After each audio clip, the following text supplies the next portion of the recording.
Hey, so a quick reflection on today's match. There are a few highlights, a few lowlights, and I think there's a lot to take away from it, regardless of the outcome. One, we are happy with the outcome. We're glad that we came away with a 3-1 win. It's Bournemouth and nothing to take away from them, nothing to be disrespectful about. They played hard and they caught us off guard right in the beginning. Something that should not have happened, and makes me wonder, either did we come out a little too cocky? Were we cold? Was our strategy a little too complex, or did we make it hard on ourselves? Who knows? But I think that definitely woke Trent up a little bit and keeps him on his toes. I think he's kind of been on a bit of a pedestal with the new position lately, and it just shows him that he still has to maintain that focus, and there's still a lot of ways to improve. Alisson, he started off with a few questionable positioning mistakes, and I know we like to say that he has a lot in the bank for what he's done, but we're at that point where it's like, okay, you need to step it up, and we need to make sure that you're held at a higher standard as well.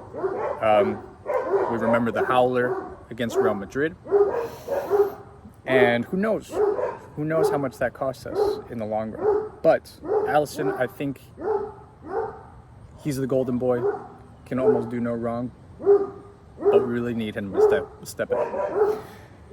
Now, Luis Diaz's goal, nothing short of brilliance. Can't take anything away from it. Nothing much to add, just brilliant. The other two goals, I think that they were born out of hustle, and a lot of that, I feel like, is coming out of Dominik Szoboszlai. I want to know what other people think. I think he's going to be a linchpin for this team for quite some time, and he's not to be underestimated or underrespected, should I say. Now, we have a tough test next week, and we'll see what the lineup looks like. I think there was some defensive stability added once Endo came in, and we saw two large mistakes from him that almost led to big chances for Bournemouth. And one of them was he felt contact from the back, and it looked like he thought he was going to get the foul and did not. They were able to take that ball and make a little run. Ultimately, they weren't successful, so that was good. The next, some of his clearances, particularly at the top of the box, they're a little too straightforward, if you ask me. He kind of sends them back into the middle of the pitch and makes it a little easy for Bournemouth to reset in a good position. And there's time to develop and change that habit. Again, he's 30, but who knows? He seems like the type of player that works more off of positioning and IQ than he does off of physicality and speed and agility. My hope is that he can have the longevity of a James Milner, of a Luka Modric. We've seen it before, so it can happen. Looking ahead, some things that I'd really like to see continued. Our offensive midfield is looking really good. Our front line, I think Darwin Núñez might have been a better option than Jota.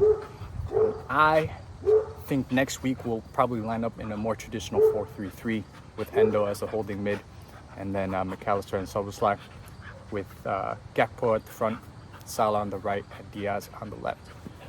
What do you think? Let me know. I thought this was a great win. I don't want to de-emphasize that, but it's a long season, and I want to make sure that we're ultimately still staying ahead of the challenge ahead. I don't want us to rest on our laurels and get too cocky. We've seen it happen before. A lot of tough matches coming up, so let's just make sure that we take this for what it is. There were mistakes, there were a lot of positives, but it's only one step. And the last note, the two two major calls by the ref. I didn't think that the penalty given to us for Szoboszlai was deserved. Szoboszlai definitely made the most of it. It helped us in the end, but trying to be objective, wasn't a penalty. And then the red card for Allister, I understand the ref's thinking. He should have gone back and reevaluated it because it was not reckless and endangering the player, which I believe is what is necessary for a red card. If he wants to give a yellow, then that's fine. I think yellow at most. Red was way over the top. I'm not sure what he was thinking. Till next time.